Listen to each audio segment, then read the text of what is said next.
Assalamualaikum warahmatullahi wabarakatuh. Perkenalkan, nama saya Alfiana Fitriani dari Program Studi Bimbingan dan Konseling Universitas PGRI Semarang. Dan di pertemuan kali ini, Ibu akan menjelaskan tentang cara belajar yang efektif. Nah, sebelumnya, apa sih belajar yang efektif itu? Kalian pastinya sudah tahu bahwa belajar itu adalah kewajiban setiap pelajar. Dan banyak sekali persiapan-persiapan yang harus disiapkan sebelum kita belajar, mulai dari kondisi fisik, terus waktu, suasana hati, kemudian masih banyak lagi. Dan di sini, sudahkah kalian melakukan proses belajar yang efektif selama ini? Apakah cara belajar kalian saat ini masih ada yang salah? Dan mungkin masih banyak lagi pertanyaan-pertanyaan lainnya. Bu, kenapa saya kok belum bisa memahami materi dengan baik ya, Bu? Dan banyak sekali kemarin saya jumpai saat saya menyebar angket, itu banyak sekali yang memilih tentang masalah belajar ya. Ini yaitu susah memahami materi, terus gimana ya, kok nggak bisa paham gitu dengan materinya, apalagi sekarang ini di masa yang benar-benar sulit, kita tidak bisa berjumpa secara langsung, tidak seperti biasanya. Untuk itu, marilah kita sama-sama belajar mencari cara belajar yang efektif untuk diri kita masing-masing. Dan gaya belajar di sini merupakan cara kalian mengolah, mengatur, dan mengelola informasi yang kalian terima, kalian serap dari berbagai sumber. Misalnya dari buku, dari artikel, dari mungkin guru-guru kalian yang menjelaskan. Itu merupakan salah satu sumber-sumber belajar bagi kalian. Dan disitulah bagaimana cara kalian mengatur, mengolah, dan mengelola informasi yang kalian terima tersebut. Dan gaya belajar di sini ada 3 macam, yaitu yang pertama visual, auditorial, dan kinestetik. Untuk yang visual, apakah kamu salah satu tipe orang yang lebih suka melihat, membaca teks atau buku? Nah, nanti kita akan pelajari bersama. Dan yang kedua ada auditorial. Nah, apakah kalian termasuk tipe orang yang suka mendengarkan atau lebih suka dengarkan penjelasan dari orang lain misalnya? Kemudian yang ketiga itu kinestetik. Apakah kalian tipe orang yang suka praktik secara langsung dan di situ kalian akan merasa lebih paham untuk menyerap materinya? Nah, kita akan belajar bersama tentang itu. Berikut adalah langkah-langkah cara belajar yang efektif. Yang pertama, yaitu mengenali diri sendiri. Sudahkah kalian kenal dengan diri kalian sendiri? Hayo.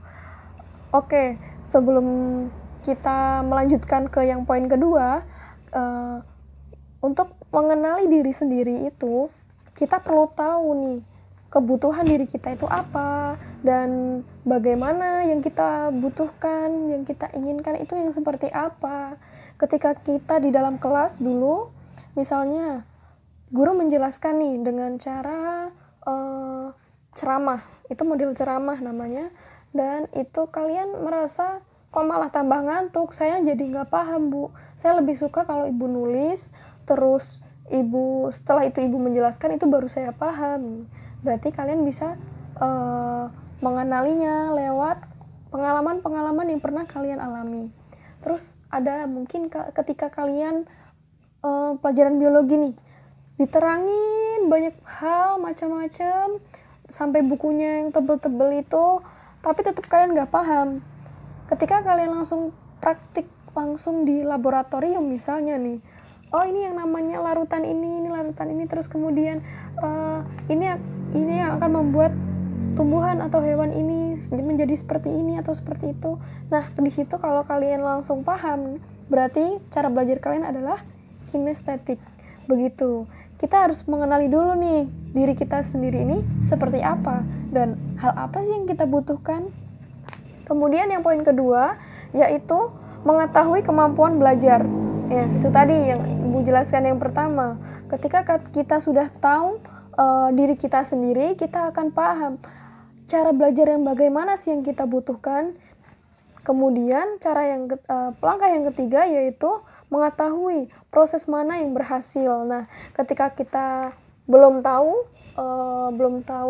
cara belajar apa sih yang efektif buat diriku sendiri nih, kita cari aja semuanya, kita coba semuanya. Ketika menulis saya kok jadi ngantuk, terus misalnya nih ketika kita membaca buku kita juga kurang paham, tapi ketika dijelaskan oleh guru secara langsung, mendengarkan dengan seksama, kita akan lebih paham.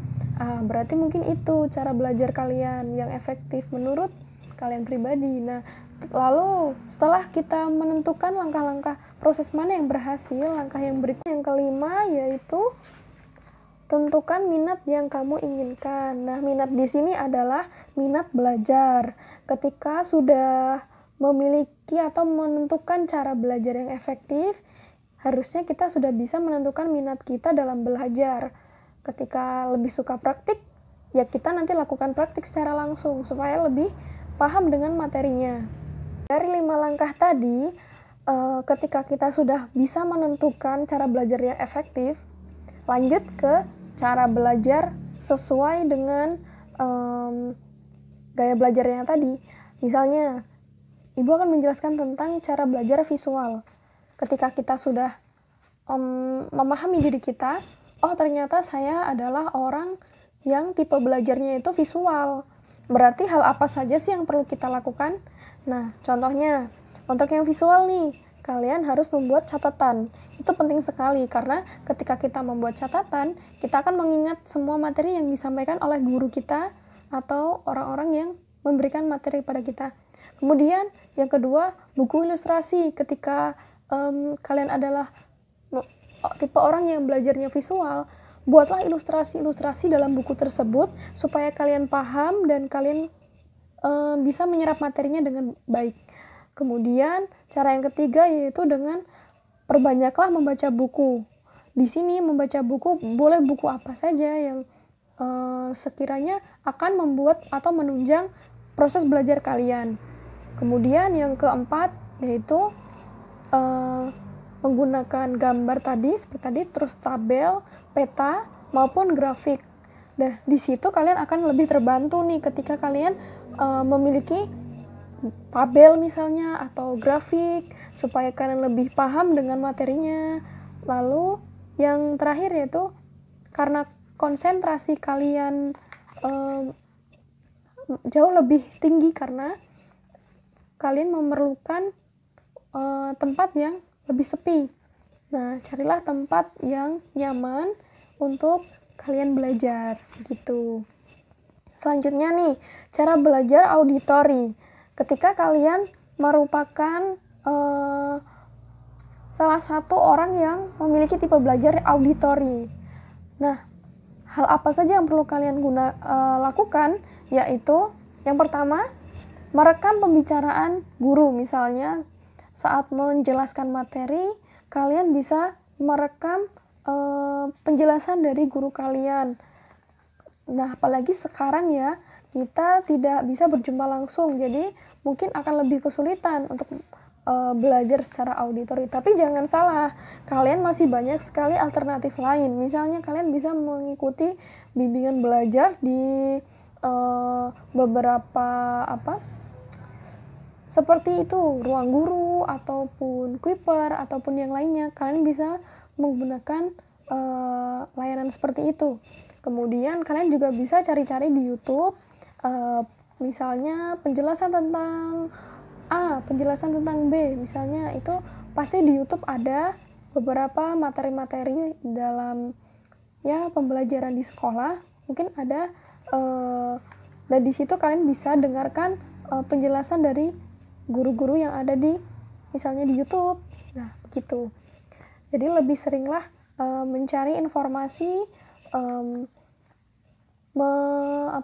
menggali lagi, cari tahu, atau kalau perlu kalian misalnya tidak jelas dengan materi kalian, kalian bisa tanyakan langsung dengan guru kalian. Kalau memang guru kalian berkenan, mungkin kalian bisa minta tolong untuk telepon secara langsung supaya, atau kalian jumpai secara langsung supaya kalian lebih paham dengan materi yang tadi misalnya waktu pertemuan kalian belum paham. Begitu. Kemudian sering-seringlah untuk bertemu orang untuk menggali informasi. Nah, di sini kalian bisa lakukan nih diskusi kelompok atau misalnya tutor sebaya. Udah tahu belum tutor sebaya itu apa? Nah, jadi tutor sebaya itu belajar bersama teman-teman satu kelompok. Nah, di situ kalian saling bertukar informasi. Nah, disitulah akan terjadi diskusi dan kalian akan lebih paham dengan materinya. Mungkin kalau misalnya dijelaskan oleh gurunya secara langsung kalian nggak paham, bisa aja kalian minta bantuan teman kalian untuk menjelaskan materinya supaya lebih mudah dipahami, begitu. Nah, karena kalian merupakan orang yang sulit mengikuti instruksi visual, jadi kalian harus sering-sering itu tadi melakukan beberapa hal yang sudah Ibu jelaskan tadi. Seperti apa? Seperti berdiskusi, terus mencari informasi yang lebih lagi gitu. Kalian bisa cari-cari di tempat lain, misalnya di buku atau di YouTube misalnya. Kalian bisa cari-cari bahan materi di sana, begitu. Kemudian untuk yang cara belajar kinestetik, di sini ada beberapa poin, yaitu karena cara belajar kinestetik itu bertumpu pada telinga, mata, dan indera peraba seperti tangan misalnya. Jadi perlu adanya praktikum secara langsung. Nah, praktikum secara langsung di sini, Bu, kan sekarang lagi pandemi, gimana praktikumnya, kan nggak bisa gitu.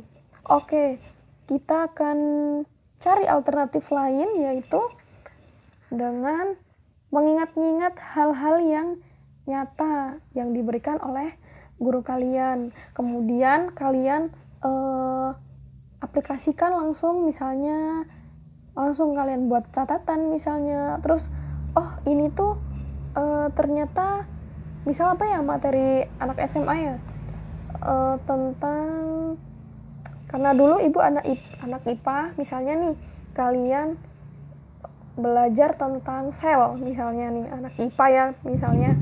Nah, belajar tentang sel, nanti kalian bikin tuh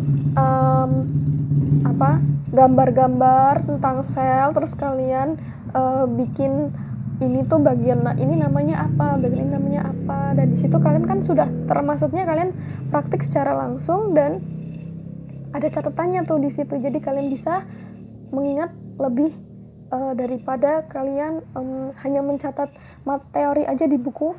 Kalian lebih baik langsung membuat misalnya medianya. Nah, itu langsung membuat medianya agar kalian lebih paham. Kemudian diskusikan isi catatan apa yang baru saja dipelajari. Nah, kalau misalnya nih kalian setelah diberikan materi sama guru kalian, misalnya lewat e-learning seperti biasanya, kok kalian belum paham-paham ini, kalian bisa tanyakan langsung pada teman-teman kalian yang lebih paham. Nah, misalnya nih, hey si A, kamu paham materi tentang ini nggak? Coba dong jelasin sedikit biar aku paham gitu. Orang kinestetik pasti seperti itu tipenya. Saya juga orang yang kinestetik termasuknya. Saya paling nggak bisa untuk membaca. Sebenarnya bisa, hanya lebih akan menyerap lebih cepat ketika langsung praktik secara langsung. Nah, ketika saya